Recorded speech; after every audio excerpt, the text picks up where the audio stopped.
Before we start today's episode, let me tell you about my latest adventure. Introducing Lux Coffee Co., a specialty-grade coffee company inspired by creativity and creatives. The debut range is sourced from some of the best farms in Brazil, Peru, Colombia, and Africa, offering beautiful flavors and notes. Our single origins and house blends are roasted every Monday for next day shipping. Visit luxcoffee.co.uk and use code PODCAST for 15% off your first order. And yes, there's exceptional merch too. Lux Coffee Co. is where art meets exceptional coffee. Welcome to 5 Minute Magic from the Mindful Creative Podcast, a short bonus episode sharing tips and insights from the pages of the book of the same title. Every week I'll be sharing 1 or 2 ideas that can give you an actionable takeaway for your creative process, your work, your business, or just food for thought for the weekend ahead. These episodes share content from the audiobook, and you can find the link to the full version in the show notes below. Hey, today is the first section from the 2-parter that focuses on the chapter from the book titled Define. And this chapter is going to give you more questions than suggestions. It will ask you to do quite a few different things to define particular and pivotal things in your life and career. But in the first part, we'll start with defining your enough. It's something that takes a lot of people a lot of time. It took me a lot of time to figure out myself, and usually you find enough when you hit a rock bottom. So define your enough, or define your inner obstacles. I'm kind of looking to defining your spark, which is kind of my code word for happiness, for your content, where you want to be. So we'll look into these few sections from the chapter Define, and in the next episode, we'll be looking at our hopes and fears and obstacles. Enjoy. Chapter 4. Define. Define you. In the last section, we took a look back over our shoulder at our journey to date and made an honest audit of how we'd gotten to the stage we were at, and in particular, any bad habits that had helped to derail us along the way. As valuable as this process is, it's important to remember throughout that you are not your mistakes, and so having defined where you are, the next step is to define who you are. You might think it should be the other way round, surely the self comes first, but I'm pretty certain that you don't feel that you're the same person you were when you started your creative journey. In that sense at least, your journey so far greatly informs who you are now. And as the present moment is essentially all any of us have, that's the best place to define yourself in. In other words, who are you right now? Who are you? The further you get from your immediate details, name, address, date of birth, relationship status, whether you're a parent or not, job description, political and religious beliefs, etc., the broader the definitions you can find yourself wrestling with. This seemingly simple 3-word question can quickly become an untamed beast in its own right. However, armed with the knowledge that you are a creative and that you want to define yourself in that context, and having audited your journey to date, you can begin to make some relevant definitions about the kind of person you know yourself to be here and now. The temptation might be to load these definitions with judgments, but look to keep your beginner's mind and merely observe. Still no clearer? Then look at it this way. Without thinking of your answer as good or bad, do you tend to be a fighter, flighter, or a freezer? A sprinter or a marathon runner? Cautious or all in? Experimenter or traditionalist? Leader or follower? Introvert or extrovert? Little and often, or everything at once? Are you a happy procrastinator or an early finisher? Low-key or out there? Do you keep yourself to yourself or strive to influence? The list goes on. Do you think best when you're still or moving or mixing the two? How do you cope with negative situations or confrontation? Are you empowered by people paying you positive attention? Or does it feel like the whole world's singing happy birthday to you and you don't know where to look? How comfortable are you asking for help? How do you make choices in life because of who you are? Do you embrace who you are, or do you wish to make amends for better outcomes? Which of these has been your Achilles heel, and what has become your identity? It's a lot of questions, I know, but your answers to them will lead you to clarity.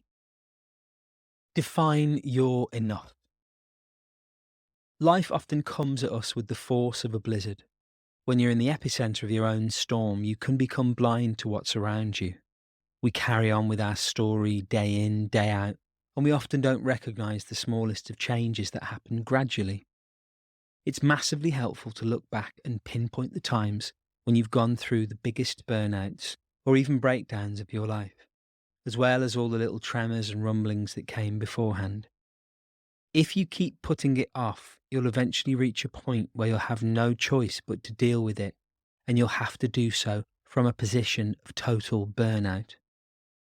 Burnout doesn't happen over the course of a single isolated day, and it isn't caused by just one part of our life or work going rogue. The series of events and identifiers should be revealing to us what's happening on the outside and inside. Knowing what you do and don't want, what works and what doesn't, can be invaluable when you want to get your shit together and keep it together. When you hit burnout, you haven't had enough. You've had too much. So by looking at your past burnouts and what caused them, you can probably mark the point that represents your enough in terms of enough work, enough rest, and enough play. It's easy to apply this only to busyness, but it can help to equally define it for the times when business is a little slower. At what point does your output arc from being constructive to counterproductive? What are the limits of your superpowers? There's also the obvious material enough of money to define. This is one of the hardest enoughs to grapple with. Realistically, in the long term, none of us want to work just to cover the bills. We want disposable income at some point as well. But financial gain has to be weighed against all the other costs that achieving it takes. Be honest about your skills, your market, and what you can expect to earn, and decide on a figure that would, realistically, keep you happy without upsetting your work, rest, and play balance. Define your inner obstacles. Our creative journey has often become complicated even before we start. We come to it with our past in tow. We all have a different load to carry, and however much we claim that we are starting afresh, wiping the slate clean, and becoming the best, most efficient versions of ourselves, we always do so in the shadow of what has gone before. Our basic mindset is formed at a very young age. The first critical period of brain development in children occurs between the ages of 2 and 7. Greek philosopher Aristotle wrote, "Give me a child until he is 7, and I will show you the man." This means that realistically, we have little chance to influence the quantity and quality of what we're going to carry with us. As we mature, we can choose to take charge of our emotional baggage, which can choose which bits serve us and which don't. However, and again, this is an honest truth, not a loaded judgment, so many of us end up carrying that baggage without realising. We deny its existence or simply aren't in touch enough with ourselves to know it's there. Define your spark. Happiness is what happens when our expectations meet or are surpassed by reality. You're also more likely to feel happier as a result of action that didn't present itself as something extraordinary. Think of how Thursday evening and the anticipation of Friday can often be more exciting than Friday itself, or how spontaneous nights out are always more enjoyable than massive parties that are hyped up for weeks beforehand. That 5K run you did, even though you didn't really feel like it, often tends to provide a few personal PRs and a hit of endorphins to reward you for getting out there. Although we may not realise it, happiness can put us into a strange bind too. We may not have our happiness threshold realistically defined, but at the same time we can subconsciously make it our life's work to try and feel just that little bit happier. But when does the latter process stop? Does your life need to be on an upward curve all the time? Is exponential growth needed until the day you die, or just until you retire, whichever comes first? When we're on the move, up and across our daily tasks and successes, we're so preoccupied with managing our work process and juggling many different expectations, both our own and those around us. It's therefore harder to pause and define our expectations for something simultaneously as vague and necessary as happiness. Surely, like creative time, you can't have enough of it, right? The issue is that by not defining what happiness means to us, and specifically not defining it in the present moment, we keep it ahead of us in the distance, a perfect donkey and carrot scenario. The feeling that there's never enough work coming in, or if there is, that it's not quite the kind we want, that there's only projects that don't make our creative portfolio look good. Add social media into the mix, and you end up potentially chasing little pieces of what look like happiness, but are merely scraps of dopamine that constantly leave us wanting more. Do you know how many likes you need to feel it's enough? Will that enough change over time if you don't get the numbers you want? A humble person will presumably start with low expectations of what they might get back from putting themselves out there. Small impressions make corresponding ripples. But like your creative process, your creative business is a process. Small steps can beget giant steps, and so from humble beginnings, you can build your business and your expectations. In this sense, what makes us happy is always changing. It's worth checking in from time to time to update your definition of happiness. What actions bring about that calm, sure sense of happiness? It could be anything from simply being able to cover your outgoings, to helping someone out, to completing a challenging piece of work and feeling that you're growing both as a person and a creative. Define your focus. For many creatives, one of the most alluring aspects of starting a creative business is escaping the Monday to Friday 9 to 5. If you work in it and don't enjoy it, then the idea of not having to do it, of having more control over your hours, can look like an oasis in a desert. But the desert can also conjure mirages, and it's so easy to start dreaming that you're escaping the rat race altogether. But guess what? Yeah, stuff still needs doing. The creative work, the admin, all the little side tasks, the likelihood is, particularly if you go it alone, that you'll have full-time work and then some. If you do this without knowing and defining your focus, then all hell can break loose. You can end up becoming disorganized, forgetting to reply to emails, running out of time, making mistakes, and generally getting overwhelmed. When we lose focus, our mind wanders. We take our eye off both the goal and the ball and can end up feeling deeply stressed and unhappy.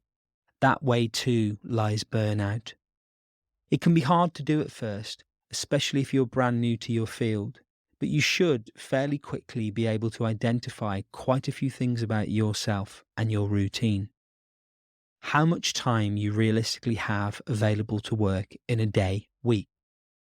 What time of day your creative energy and problem-solving skills are at their strongest. When you're most likely to have the patience for admin. What your time thieves are: phone, TV, family, hangovers, etc. When you benefit the most from unplugging, before bed, on a weekend, etc. Defining all of this and giving yourself a margin of error is hugely important too. Whether you put it there or not, there will always be something in your way to distract you from your work. It doesn't matter how meticulous or absent your organisation skills are, life is a whack-a-mole machine that will keep things popping up from all angles.